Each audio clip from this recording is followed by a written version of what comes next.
All right, let's talk about a command that literally everyone thinks they've mastered. I'm talking about sit. Today, we're going to completely transform how you see this simple command. Yep, hiding in plain sight, that simple sit is actually a secret weapon. It's a powerful tool for building impulse control and focus, and it's something most of us just aren't using to its full potential. It's way more than just a cute trick. So let me ask you, are you really unlocking its true power? Or is it just, a quick thing your dog does for a treat, and then poof, they're gone and back to chaos? Let's dive in. Okay, first things first, we have to completely reframe how we think about sit. I want you to forget about the physical act for a second. This isn't about their butt hitting the floor. It's about changing your dog's whole state of mind. It's basically a superpower for their brain. This right here, this is the whole game. Think of sit as your dog's mental reset button. Seriously, when you ask for a sit, you're asking them to hit pause on whatever crazy exciting thing is happening, switch their brain from pure instinct to thinking mode, and reconnect with you. And look at what's really happening here. Every single time your dog does this, they are literally practicing self-control. They're learning how to calm their own nervous system down. It's a workout for their brain. It's not just about obedience, you guys. This is how you build a dog that can actually make good choices all by themselves. Okay, so how do we actually do this? How do we tap into this superpower? Well, it all boils down to super clear, super consistent communication. And lucky for us, there's a simple and really effective little formula for that. And here it is. This forward system is absolutely brilliant, and here's why. Every single word has a very specific job. Sit, that's the cue. You say it once, just once. Yes, that's the magic word, the marker that says that, right there, you did it. Good is what you say to help them hold the position. And break, so important, that's the release. The job is over. It's this crystal clear communication that makes the command rock solid.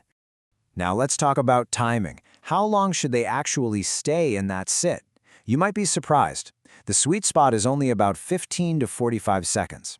Any longer, and it can actually put a lot of strain on their hips and back, especially if you have a puppy, a senior dog, or a really big breed. So the key takeaway here is keep it short, keep it purposeful. And this is exactly why it's so important to know when to use sit versus other commands. Think of it this way. Sit is for a quick pause, a mental reset. It's perfect for when the doorbell rings or you're about to cross the street. But if you need your dog to chill for a while, like while you're trying to eat dinner in peace, that's when you bring out the down or place command. It's all about using the right tool for the job. All right, now let's be honest. It's super easy to fall into some bad habits, right? Even when we have the best intentions. So let's cover a few of the most common mistakes that can kind of sabotage the power of your sit command. Does this sound familiar to anyone? Sit, come on, sit. Yeah, we've all been there. You get a little frustrated and the word just keeps coming out. But this right here is probably the #1 way we accidentally weaken our own training. And here's why it's such a big deal. When you repeat yourself, you're not teaching them sit. You're teaching them that the real command is sit, sit, sit, sit. They learn to just tune you out until they hear that 4th or 5th one. So, to keep the command powerful, you've got to say it once, clearly, and then, guide them into it if they need help. And here are a few other little traps to watch out for. First, yanking up on the leash. That doesn't let them think for themselves. Second, rewarding them after they've already stood up. Well, you're just rewarding them for breaking the sit. We already talked about holding it for too long. And finally, trying to get a sit when your dog is totally freaking out, you might be asking for the impossible. Sometimes you just got to manage the situation differently. Okay, so we've gone through the why and the how. Now let's get to the really good stuff, the payoff. This is where all that consistent, clear work actually starts to change your day-to-day life with your dog for the better. Just picture it for a second. The doorbell rings, and instead of a barking, jumping mess, your dog sits politely. You're on a walk, and instead of yanking your arm off, they pause and look back at you. You're somewhere new and crazy, and they look to you for what to do next.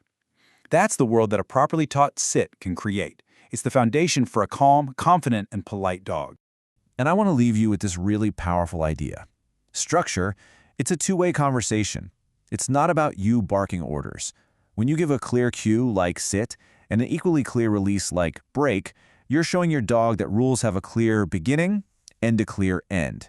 That predictability builds so much trust and makes their world feel safe.